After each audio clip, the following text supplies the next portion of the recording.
हमें दोबारा काइनी को दिखाया जाता है जो अपने बचपन वाले कमरे में थी। उसके सामने वही खरगोश मरा हुआ पड़ा था जिसे उसने खुद मारा था। वो इस खरगोश को उठा लेती है और फौरन ही उसके सामने मिडनाइट मैन आ जाता है जो उसे कहता है बस तुम्हारा खेल खत्म हुआ।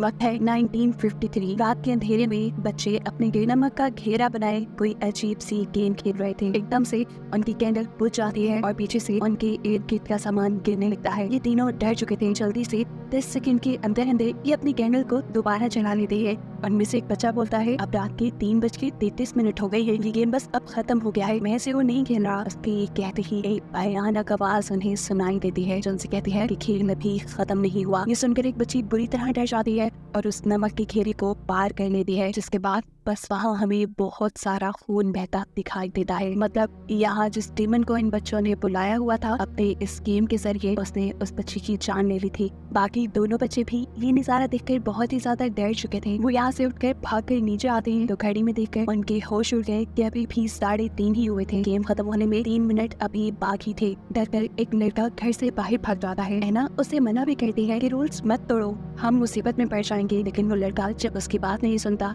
तो उसका अंजाम बहुत बुरा होता है। वो डीमन जिसने पहले इनकी एक साथी को मारा था वो इसकी भी बॉडी को चीर फाड़ कर मार देता है और सिर्फ ऐना ही जिंदा बच पाती है। वो घर के अंदर आ जाती है जिसके बाद हम देखते हैं कि दरवाजा खुद ब खुद बंद हो गया। इस सब के बाद सालों गुजर जाते हैं और हमें बूढ़ी ऐना को दिखाया जाता है जो इस टाइम उसी घर में रहती है अपनी ग्रैंड चाइल्ड एलेक्स के साथ। एलेक्स को इस टाइम ऐना के रूम से अजीब डरावनी आवाजें आती है। जब वो चेक करने गई तो वहाँ ऐना बहुत ही आराम से बैठी हुई थी। एलेक्स जब वहाँ से जाने लगती है तब ऐना उसे कहती है क्या तुम मुझे मेरा मिरर ला के दे सकती हो, वो एटिक में है, बचपन से मैंने उसे देखा नहीं। एलेक्स को ये बात थोड़ी अजीब तो लगी, लेकिन खैर अब वो अपनी ग्रैंड माँ का मिरर लेने के लिए एटिक में चली गई। जहाँ जाते ही उसे किसी इंसान ने डरा दिया। वो इंसान सफेद चादर ओढ़े खड़ा था और उसने जाते ही उसके सर से वो चादर उतार ली और देखने को मिला कि वो तो एक सिर्फ स्टैचू था। अब एटिक में आकर वो एक संदूक को खोलती है जिसके अंदर से उसे काफी सारी चीजें मिली, एक बंदूक, उसकी कुछ गोलियां, एक अजीब सा रस्सियों से बंधा बॉक्स और आखिर में वो मिरर भी। अभी वो मिरर को चेक ही कर रही थी, एकदम से उसके पास आकर कोई खड़ा हो गया। कोई और नहीं बल्कि उसका दोस्त था जिसके आने के बारे में एलेक्स पहले से ही जानती थी, लेकिन वो अपने इस काम में इतना खो चुकी थी कि उसे इसके आने का पता ही नहीं चला। जिसके बाद अब ये दोनों मिलकर इन सारी चीजों को देखने लग जाते हैं। माइल्स का ध्यान जाता है उस रस्सी से बंधे हुए बॉक्स के ऊपर जिसे वो खोल लेता है। इसे खोलने पे इसके अंदर काफी अजीबो गरीब चीजें थी, जैसे कुछ नीडल्स, एक कागज जिसके ऊपर बहुत से लोगों के नाम और उनके खून के कतरे लगे हुए थे और इन सब नामों में ऐना का नाम भी लिखा हुआ था। ये देखकर एलेक्स को थोड़ा अजीब लगा। यहाँ पर कुछ फोटोज भी थी, ये जिनकी फोटो थी, फोटो के पीछे उनके नाम लिखे हुए थे और साथ में वो चीजें भी लिखी हुई थी कि जिन चीजों से इन लोगों को डर लगता है। अभी वो ये सब चेक ही कर रही थी, एकदम से ऐना आकर इनके ऊपर चिल्लाने लगी, आखिर क्या जरूरत थी, तुमने ये गेम बॉक्स क्यों खोला। वो ये कह रही थी कि एकदम से वो बेहोश होकर गिर जाती है। ये दोनों घबरा कर डॉक्टर को बुलाते हैं। ये डॉक्टर ऐना का बचपन का दोस्त था और जब से ऐना बीमार थी तब से ही वो ऐना का इलाज कर रहा है। डॉक्टर इन दोनों को बताते हैं कि ऐना को आराम की जरूरत है, जितना हो सके उसे आराम करवाएं और एटिक में जाने बिल्कुल भी नहीं दी। बचपन में जो उसके साथ हादसा हुआ था वो उसे अभी तक भुला नहीं पाई। ये दोनों गौर से उसकी बात सुनते रहते हैं, जबकि दूसरी तरफ ऐना नर्स के इंजेक्शन लगाकर रूम से निकलते ही अपनी आंखें खोल चुकी थी, ऐसे जैसे उसे कुछ हुआ ही ना हो, और फिर वो उठ के अपने आप को एक अलमारी के अंदर बंद कर लेती है। बाहर डॉक्टर और नर्स दोनों घर से जा चुके थे। उनके जाने के बाद एलेक्स और उसका दोस्त बातें करते हैं। आखिर वो डॉक्टर और ऐना किस गेम के बारे में बात कर रहे थे, आखिर उसमें ऐसा क्या है जिससे दोनों इतना डरते हैं, हमें भी देखना चाहिए। ये लोग अब एटिक में जाकर उसी बॉक्स को खोल लेते हैं जिसके अंदर से इन्हें एक इंस्ट्रक्शन वाला पेज मिलता है, जिसको पढ़ने पे इन्हें पता चला कि जो पेपर अभी इनके पास था इन्हें उसके ऊपर अपना नाम लिखना है और साथ ही अपना फोन लगाना है। जिसके बाद इन्हें एक कैंडल जलाकर घर की सभी लाइट्स को बंद कर देना था। ये लोग ये भी कर लेते हैं और उस पेज को डालकर अपने मेन डोर के ऊपर लगा देते हैं और फिर अपने मेन डोर पर 22 मरतबा नॉक करते हैं, कुछ इस तरह से कि आखिरी नॉक उनका पूरे 12 बजे होता है। अब जैसे जैसे एलेक्स नॉक करती जा रही थी अलमारी के अंदर बंद ऐना डरती जा रही थी, लेकिन 12 बजते ही ऐना अजीब और गरीब तरीके से हंसने लग जाती है। इसके बाद ये लोग दोबारा इंस्ट्रक्शन पेज पढ़ते हैं जिसपे लिखा था कि मिडनाइट मैन अब घर के अंदर आ चुका है, इससे 3:33 तक बचना है, बस यही सर्वाइवल गेम है। लेकिन अब ये इंस्ट्रक्शन का पेज आता था, इन्हें बाकी इंस्ट्रक्शंस जानने के लिए बाकी आधा पेज ढूंढना था, जिसे ढूंढने के लिए एलेक्स का दोस्त यानी माइल्स तो एटिक में चला जाता है, जबकि एलेक्स को ऐना के रूम से कुछ अजीबोगरीब आवाजें आने लगी थी। वो उसे चेक करने के लिए चली जाती है। ऐना के रूम में ऐना कहीं भी नहीं थी। देखकर एलेक्स घबरा गई, उसने अपनी कैंडल को साइड पे रखा और वॉशरूम खोलकर वहाँ ऐना को ढूंढने लगी। इधर एटिक में माइल्स को इंस्ट्रक्शन वाला पेज पे मिल गया था जिसमें लिखा था कि इन लोगों ने अपनी कैंडल बुझने ही नहीं देनी, अगर इनकी कैंडल बुझ गई तो इन्हें 10 सेकंड के अंदर अंदर उसे दोबारा जलाना होगा, नहीं तो मिडनाइट मैन उन्हें ऐसे डरावने विजन्स दिखाएगा कि ये लोग खौफ से ही मर जाएंगे। एलेक्स जो कि एना को चेक करने के लिए वॉशरूम में गई थी। पीछे से उसकी कैंडल बुझ गई जिसके बारे में उसे पता नहीं चला और यहाँ उसके पीछे आ गया मिडनाइट मैन उसे डराने के लिए। और यहाँ मिडनाइट मैन के आते ही एना अपने बेड पे दिखाई देती है। एलेक्स जो कि अब डरी हुई थी, अगले ही पल वो डीमन उसे उठा के दीवार के ऊपर फेंक देता है। अभी वो दीवार पे ही लटकी हुई थी कि नीचे टब में खून भरने लगा और उसके अंदर से अजीबोगरीब तरीके से एलेक्स निकली। बाहर जो एना बैठी हुई थी वो अब कुछ अजीबोगरीब पड़ रही थी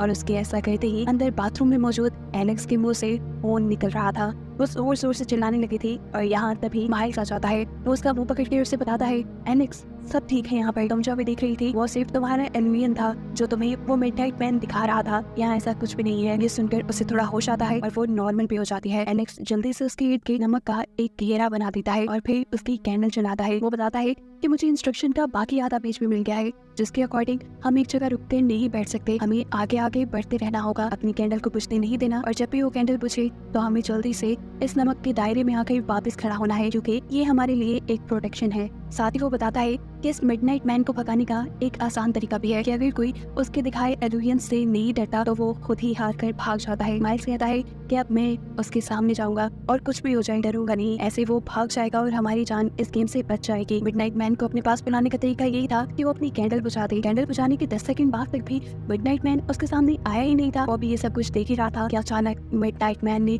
उसे पीछे से पकड़ लिया और उसके मुंह के अंदर हाथ डालकर उसके मुंह को बुरे तरीके से खींचने लगा जिससे उसे बहुत ज्यादा दर्द हो रहा था। मिडनाइट मैन उसे बताता है, मैं जानता हूँ तुम्हें दर्द से डर लगता है इसलिए तो मैं तुम्हें दर्द दे रहा हूँ। इससे पहले कि माइल्स कुछ भी रिएक्ट कर पाता मिडनाइट मैन ये कहते हुए वहाँ से गायब हो जाता है कि कोई और भी मुझे बुला रहा है, कोई और भी ये गेम खेल रहा है। उसके जाने के बाद इन दोनों ने थोड़ा सा सेकंड का सांस लिया था। ये दोनों अभी बातें ही कर रहे थे कि इनके घर का डोर नॉक हुआ और इन्हें पता चला कि इनकी दोस्त कायली आई है जिसे इन्होंने नाइट आउट के लिए बुलाया था। इन्हें परेशान देखकर वो इनसे परेशानी की वजह पूछती है और ये लोग इस गेम के बारे में सब कुछ कायली को बता देते हैं। कायली को भी ये गेम इंटरेस्टिंग लगी। वो भी कहती है कि अब मैं भी इस गेम में हिस्सा लूंगी। ये लोग उसे मना करते रह गए लेकिन कायली मना नहीं हुई और उसने गेट पे लगे हुए पेपर के ऊपर अपना नाम लिखकर अपना ब्लड भी उस पेपर पे लगा दिया।